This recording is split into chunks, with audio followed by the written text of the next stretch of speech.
अगर आपको Microsoft word का होम टैब समझने में दिक्कत होती है, तो आज मैं आपको हर ऑप्शन एग्जाम्पल के साथ इतनी आसान भाषा में सिखाने वाली हूँ कि आप खुद प्रैक्टिकल कर पाएंगे।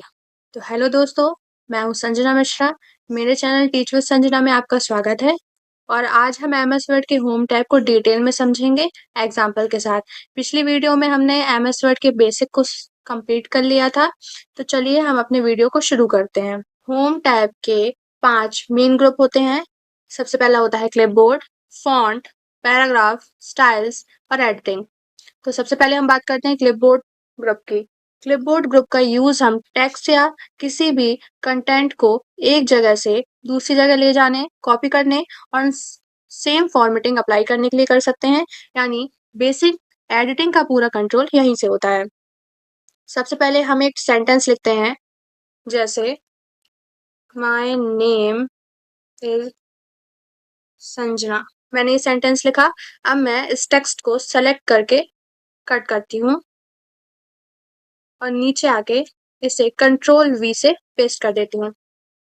यानी कट का काम होता है एक जगह से हटाकर दूसरी जगह पर टेक्स्ट को रखना। अब मैं इसी टेक्स्ट को कॉपी करती हूँ। ध्यान दें, जो हमारा ओरिजिनल टेक्स्ट होता है वो वही रहता है, लेकिन उसकी दूसरी कॉपी बन जाती है। पहले इसे मैं सेलेक्ट करके कॉपी पर क्लिक करके कॉपी कर लेते हैं, फिर नीचे आके इसे पेस्ट कर लेते हैं। मैं इसे जितना चाहूँ उतनी बार पेस्ट कर सकती हूँ।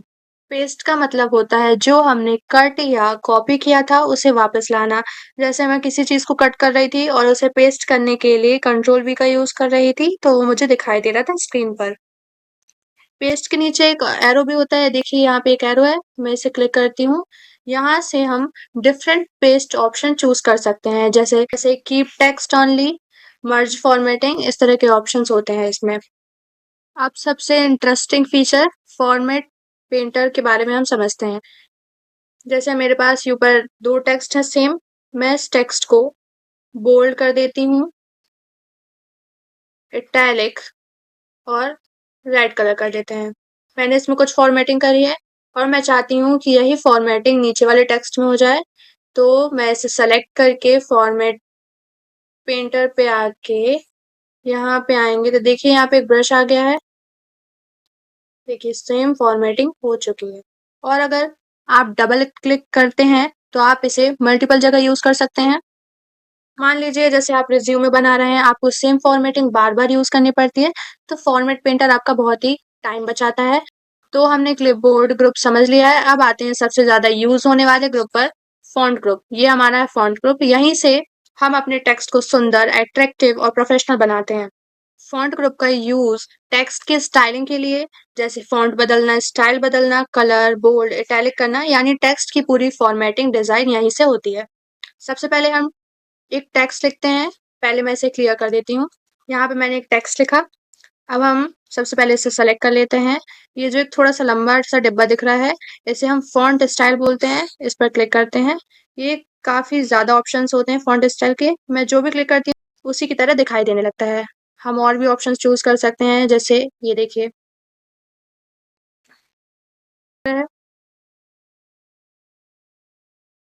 चेंज होता जा रहा है। फॉन्ट स्टाइल ऑप्शन से टेक्स्ट का लुक चेंज हो जाता है, टेक्स्ट की स्टाइलिंग चेंज हो जाती है। अब हम टेक्स्ट का साइज चेंज करते हैं। ये इसी के बगल में एक छोटा सा डब्बा दिख रहा है, इसे हम फॉन्ट साइज बोलते हैं। देखिए इसमें 72 तक ऑप्शंस होते हैं। जैसे पहले हम इसे सेलेक्ट कर लेते हैं। इसका साइज बढ़ाने के लिए हम इसे ले लेते हैं 78। देखिए ये बड़ा हो गया। हम यहीं से इसे छोटा भी कर सकते हैं।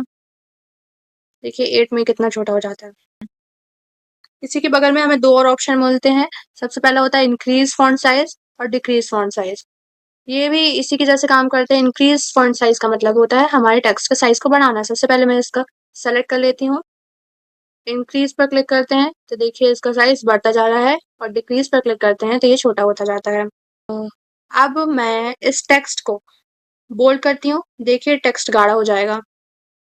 इसका यूज इंपॉर्टेंट वर्ड को हाईलाइट करने के लिए होता है। टेक्स्ट को हम इटैलिक करते हैं, इसे सेलेक्ट करते हैं, इटैलिक ऑप्शन पर क्लिक करते हैं। देखिए ये थोड़ा टेढ़ा हो गया। यूज स्पेशल वर्ड के लिए होता है। अब मैं इसी टेक्स्ट के नीचे अंडरलाइन करती हूँ। अंडरलाइन ऑप्शन पर क्लिक करते हैं, देखिए अंडरलाइन हो गई। अंडरलाइन के बगल में छोटा सा नीचे साइड एक एरो होता है, उसे देखिए। इसमें अलग-अलग प्रकार की अंडरलाइन होती है, मैं जैसा चाहूँ वैसा दे सकती हूँ। जैसे मैंने इसे सेलेक्ट करा, देखिए इसकी अंडरलाइन चेंज हो गई। इसमें और भी ऑप्शन होते हैं, मोर अंडरलाइन्स पे और ऑप्शन होते हैं, आप अंडरलाइन कलर्स को चेंज कर सकते हैं। समझ गए? तो आपको ये सब ऑप्शन समझ आ गए होंगे। अब स्ट्रिक्ट थॉट को यूज़ करते हैं। मैंने इसे क्लिक करा, तो देखिए हमारे टेक्स्ट के बीच में लाइन आ गई। इसका यूज़ गलत या हटाए गए टेक्स्ट को दिखाने के लिए होता है। इसके ठीक बगल में एक ऑप्शन होता है सबस्क्रिप्ट। जैसे अगर H2O लिखना हो, तो अगर हम H2O को नॉर्मल टाइप करती है तो ये कुछ इस टाइप का दिखाई देता है। लेकिन साइंस में इस तरह का नहीं लिखा होता। जो 2 होता है वो छोटा सा नीचे साइड लिखा होता है। तो अब हम उसे कैसे कन्वर्ट करेंगे? पहले हम 2 को सेलेक्ट कर लेंगे। सेलेक्ट करने के बाद सबस्क्रिप्ट पर क्लिक करते हैं, तो देखिए नीचे छोटा सा हो गया। इसी तरह सुपरस्क्रिप्ट का काम होता है। जैसे अगर हम कोई सीरीज लिखते हैं, जैसे हमें लिखना होगा फर्स्ट, तो हम ST को सेलेक्ट करके सुपरस्क्रिप्ट पर क्लिक कर देते हैं, तो ST ऊपर हो जाता है। ये मैथ और फॉर्मूला में यूज होता है। अब हम चेंज केस ऑप्शन को देखते हैं। जैसे मैं यहाँ पे फिर से कुछ टाइप कर देती हूँ। यहाँ पे टाइप करा। चेंज केस का यूज होता है हमारे टेक्स्ट को पूरा कैपिटल करने में, या फिर फर्स्ट लेटर कैपिटल करने में, या फिर उसे पूरा स्मॉल लेटर में चेंज करने के लिए। तो यहाँ पे एक छोटा सा एरो है, वहां पे जाएंगे, अपर केस पर क्लिक करेंगे, तो हमारा जो टेक्स्ट है उसके सारे वर्ड्स कैपिटल लेटर में कन्वर्ट हो गए। इसी तरह हम लोअर केस में जाते हैं तो शब्द स्मॉल लेटर में कन्वर्ट हो जाता है। कैपिटलाइज में जाते हैं तो जो फर्स्ट लेटर होता है वो बड़ा हो जाता है। देख रहे हैं, ये फर्स्ट लेटर बड़ा हो गया। अगर आपने बहुत फॉर्मेटिंग कर दी है तो क्लियर फॉर्मेटिंग पर क्लिक करो और पूरा टेक्स्ट नॉर्मल हो जाता है। देखिए पूरा टेक्स्ट नॉर्मल हो गया। अब हम टेक्स्ट इफेक्ट ऑप्शन का यूज करते हैं। इसमें बहुत सारे ऑप्शंस मिलते हैं, जैसे हम ग्लास में कन्वर्ट कर सकते हैं, शैडो में कन्वर्ट कर सकते हैं। उसके लिए सबसे पहले हम अपने टेक्स्ट को सेलेक्ट करेंगे। टेक्स्ट इफेक्ट में आके ये वाला करते हैं, देखिए ये चेंज हो गया। अब ये ब्लू कलर का है, मुझे इसे ब्लैक में कन्वर्ट करना है, तो हम करेंगे फॉन्ट कलर में जाके इसे कोई भी कलर दे सकते हैं। जैसे मैंने यहाँ पे इसे दे दिया रेड कलर, देखिए रेड में कन्वर्ट हो गया। और इफेक्ट अभी भी वही है, देखिए नीचे छोटी छोटी सी शेडोज दिखाई दे रही हैं। अब हम इम्पोर्टेंट वर्ड को हाईलाइट करते हैं। जैसे हमने पहले इस टेक्स्ट को सेलेक्ट कर लिया था, अब हम इस हाईलाइट वाले ऑप्शन पर क्लिक करते हैं और देखिए पीछे येलो हो गया। हम यहाँ से और भी कलर दे सकते हैं, छोटा सा निशान दिख रहा होगा यहाँ पे, देखिए कोई भी कलर दे सकते हैं। और अगर आपको कोई भी कलर नहीं चाहिए तो नो कलर पर क्लिक कर दीजिए। नो कलर पर क्लिक कर देंगे, पूरा व्हाइट हो जाता है। हाईलाइट कलर का यूज तब किया जाता है, मान लीजिए जैसे आप कोई नोट्स लिख रहे हैं और आपको इसमें से इंपॉर्टेंट वर्ड्स को हाईलाइट करना हो, तो आप इससे कर सकते हैं। तो हमने फॉन्ट ग्रुप को भी डिटेल में समझ लिया है।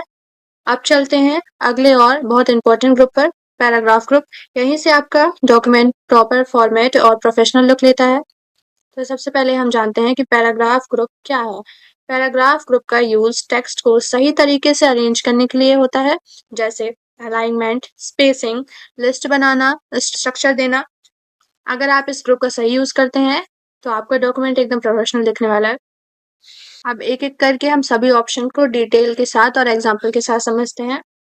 सबसे पहले मैं समझाने के लिए यहाँ पे कुछ टाइप कर लेती हूँ। हम पैराग्राफ ग्रुप के अलाइनमेंट ऑप्शंस को पढ़ते हैं। MS वर्ड में 4 अलाइनमेंट्स होते हैं। पहला होता है लेफ्ट, सेंटर, राइट और जस्टिफाई। लेफ्ट का यूज होता है पूरे पैराग्राफ को लेफ्ट साइड में रखने के लिए।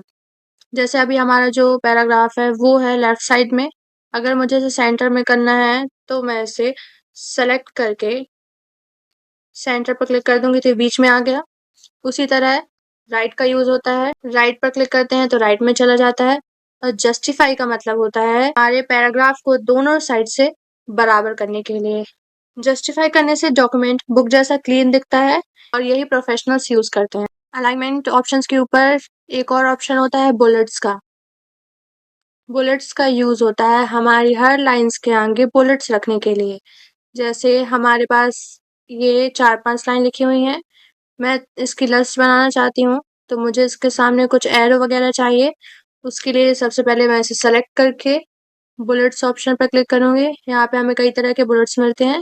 जैसे मैंने अगर इसमें क्लिक करा तो देखिए यहाँ सबके सामने बुलेट्स आ गए। अगर हम दूसरा लेना चाहें तो दूसरा ले सकते हैं। नोट्स और पॉइंट्स दिखाने के लिए बुलेट्स सबसे ज़्यादा यूज़ होते हैं। इसी के ठीक बगल में होता है नंबरिंग। ये बुलेट्स की तरह ही होता है। जैसे बुलेट्स की जगह 1 2 3 4 ABCD इस टाइप के नंबर्स आ जाते हैं। मैं इसे प्रैक्टिकली करके बताती हूँ। इसके बुलेट्स हटा देते हैं। नंबरिंग पर क्लिक करते हैं। यहाँ पे भी हमको बहुत सारे ऑप्शंस मिल जाते हैं जैसे 1 2 ABCD रोमन नंबर। किसी पर भी क्लिक करते हैं तो हमारी हर लाइन के आगे नंबर्स आ जाते हैं। देखिए आगे ये फीचर प्रोजेक्ट और बड़े डॉक्यूमेंट में बहुत ही यूजफुल होते हैं। अगर आप देख रहे होंगे कि इन दो लाइन के बीच में स्पेस बहुत कम है। अब इस स्पेस को बढ़ाने के लिए हम लाइन स्पेसिंग ऑप्शन का यूज करते हैं। मैं इस ऑप्शन का यूज करूंगी तो बीच में जो गैप है वो बढ़ जाएगा। देखिए इतना बढ़ गया। इसे कम करना चाहते हैं और छोटा हो जाएगा। अब मैं अपने पैराग्राफ को थोड़ा अंदर साइड मतलब राइट साइड या फिर लेफ्ट साइड ले जाना चाहती हूँ। तो उसके लिए इन दो ऑप्शन इंक्रीज इंडेंट और डिक्रीज इंडेंट का यूज होता है। अगर मैं इंक्रीज इंडेंट करती हूँ तो हमारा पैराग्राफ राइट साइड की तरफ थोड़ा थोड़ा बढ़ता है। देखिए उसी तरह अगर मैं डिक्रीज इंडेंट करती हूँ तो हमारा पैराग्राफ लेफ्ट साइड में जाता है। इसका यूज ज्यादातर स्पेसिंग टेस्ट के लिए होता है। इसके बाद हमको एक शेडिंग करके ऑप्शन मिलता है। ये देख सकते हैं आप, एक छोटी सी बाल्टी है। मैं इसमें से कोई भी कलर लूंगी तो जो पीछे का है वो चेंज हो जाएगा। देखिए पीछे चेंज हो गया, लेकिन अब ये जो टेक्स्ट है वो हमें नहीं दिखाई दे रहा है। तो हम यहाँ से फॉन्ट कलर को चेंज कर देंगे। अब दिखाई दे रहा है। अब मैं इस पैराग्राफ में बॉर्डर लगा के बताती हूँ। ये बॉर्डर का ऑप्शन होता है। इसमें एक छोटा सा सिंबल है।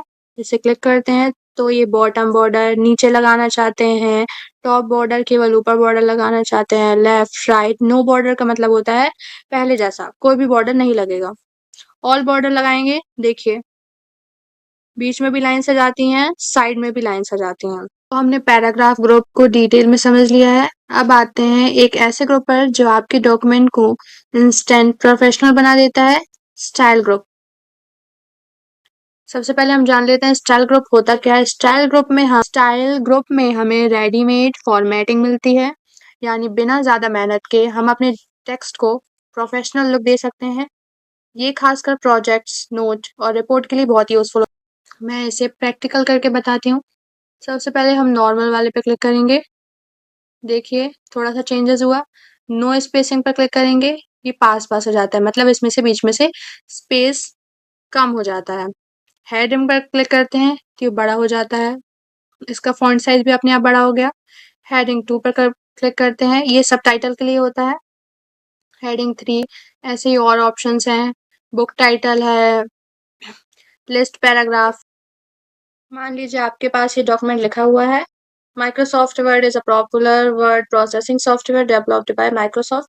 इस तरह के डॉक्यूमेंट आपके पास अगर लिखा हुआ है, मुझे इसमें से कोई वर्ड ढूंढना है, जैसे माइक्रोसॉफ्ट मुझे फाइंड करना है, तो मैं उसके लिए यहाँ से फाइंड पर भी क्लिक कर सकती हूँ, या फिर इसका शॉर्टकट की कंट्रोल F। हम यहाँ नेविगेशन में लिखेंगे माइक्रोसॉफ्ट, जो वर्ड हमें फाइंड करना रहता है हम वही लिखते हैं। जैसे मैंने ये वर्ड लिखा तो आप ये बगल में देख सकते हैं मेरे पैराग्राफ में जहाँ जहाँ पर माइक्रोसॉफ्ट लिखा है वो वर्ड हाईलाइट हो जाता है। तो फाइंड का यूज होता है बड़े डॉक्यूमेंट में किसी भी वर्ड को जल्दी ढूंढने के लिए। अब हम इसे यहाँ से क्लोज कर देते हैं और आप समझते हैं रिप्लेस ऑप्शन का यूज। मान लीजिए जहाँ जहाँ पर माइक्रोसॉफ्ट लिखा हुआ है मैं उसकी जगह एक्सेल लिखना चाहती हूँ। तो उसके लिए मैं रिप्लेस का शॉर्टकट की कंट्रोल H प्रेस करूंगी। फाइंड वर्ड पे हम लिखेंगे माइक्रोसॉफ्ट, मतलब हमें किस वर्ड को रिप्लेस विद किसके साथ रिप्लेस करना है, तो यहाँ पे मैं लिखूंगी एक्सेल। रिप्लेस ऑल पर क्लिक करेंगे, ओके पर क्लिक करेंगे और इसे यहाँ से क्लोज कर देंगे। क्लोज करते ही देखिए यहाँ पर जहां जहां पर माइक्रोसॉफ्ट लिखा था वहां वहां पर एक्सेल रिप्लेस हो गया है। अब हम एडिटिंग ग्रुप के लास्ट ऑप्शन सेलेक्ट को पढ़ते हैं। सेलेक्ट का यूज होता है किसी भी पैराग्राफ, वर्ड या टेक्स्ट को सेलेक्ट करने के लिए। इसमें भी कई ऑप्शन होते हैं। फर्स्ट ऑप्शन होता है सेलेक्ट ऑल। इसका शॉर्टकट की होता है कंट्रोल ए करते ही पूरा डॉक्यूमेंट सेलेक्ट हो जाता है और अब आप एक साथ फॉन्ट, साइज, कलर चेंज कर सकते हैं। सेकेंड ऑप्शन होता है सेलेक्ट ऑब्जेक्ट। अगर आपके डॉक्यूमेंट में शेप्स, इमेज या ऑब्जेक्ट्स हैं तो सेलेक्ट ऑब्जेक्ट में उन्हें आसानी से सेलेक्ट कर सकते हैं। थर्ड ऑप्शन होता है select all the text similar formatting. मान लो आपने कुछ टेक्स्ट बोल्ड किया, अब आपको सारे बोल्ड टेक्स्ट सेलेक्ट करने हैं। जैसे मैं यहाँ पे इन वर्ड को बोल्ड कर देती हूँ और कुछ वर्ड को बोल्ड कर देते हैं। फिर हमने कुछ वर्ड को बोल्ड करा, सेलेक्ट पर जाएंगे, select the similar format. Words में सेम फॉर्मेटिंग होगी, वो वर्ड अपने आप सेलेक्ट हो जाते हैं। ये फीचर बहुत कम लोगों को पता होता है, लेकिन ये फीचर बहुत ही पावरफुल होता है। अभी इसका लास्ट ऑप्शन हमारे लिए नहीं है, तो अभी हम इसे नहीं पढ़ेंगे, हम इसे आगे चलकर पढ़ने वाले हैं। तो हमने होम टैब के 5 ग्रुप्स पढ़ लिए, अब हम इसका लास्ट ग्रुप पढ़ने वाले हैं, एड-इन्स, जो कि एडवांस फीचर है। सबसे पहले हम जानते हैं कि एड-इन्स होता क्या है। एड-इन्स छोटे-छोटे एक्स्ट्रा टूल्स या ऐप होते हैं जो हम माइक्रोसॉफ्ट में ऐड कर सकते हैं ताकि हम एक्स्ट्रा फीचर यूज कर सकें। जैसे मैं एड-इन्स पर क्लिक करती हूँ तो यहाँ पे कुछ ऐप्स आ जाते हैं और यहाँ पे ऐड का ऑप्शन होता है। अगर मैं ऐड करती हूँ तो ये हमारे MS वर्ड में जुड़ जाते हैं। एड-इन्स का मैं एक एग्जांपल देती हूँ। जैसे अगर हम कोई प्रोजेक्ट बना रहे हैं और किसी टॉपिक की जानकारी चाहिए तो विकिपीडिया को हम एड-इन से, यहाँ पर हम विकिपीडिया टाइप करके एड-इन से उसे इंस्टॉल करके MS वर्ड में ऐड कर सकते हैं, जिससे हमको बार-बार क्रोम पे जाके या फिर ChatGPT पे जाके सर्च करने की कोई ज़रूरत नहीं है। एड-इन्स का सही यूज़ करने से आपका काम फास्ट, स्मार्ट और प्रोफेशनल बन जाता है। तो दोस्तों आज की इस कंप्लीट क्लास में हमने माइक्रोसॉफ्ट वर्ड को डिटेल में सीखा। हमने सीखा MS वर्ड का इंटरफेस, होम टैब के सभी groups, clipboard, font, paragraph, styles और एडिटिंग और एड-इन्स जैसे एडवांस फीचर भी सीखे। अगर आपको ये क्लास हेल्पफुल लगी हो तो लाइक ज़रूर करें। कमेंट में MS वर्ड कंप्लीट लिखें ताकि मुझे पता चले कि आपने पूरी वीडियो देखी है। ऐसे ही फ्री कंप्यूटर कोर्स के लिए चैनल को सब्सक्राइब करें। हमारी अगली वीडियो में हम सीखेंगे टैब, जिसमें हम जानेंगे टेबल कैसे बनाते हैं, पिक्चर्स और शेप कैसे डालते हैं, पेज नंबर। तो अगर आप MS वर्ड में प्रो बनना चाहते हैं तो अगली वीडियो मिस मत करना। Thank you for watching. हम मिलते हैं नेक्स्ट वीडियो में।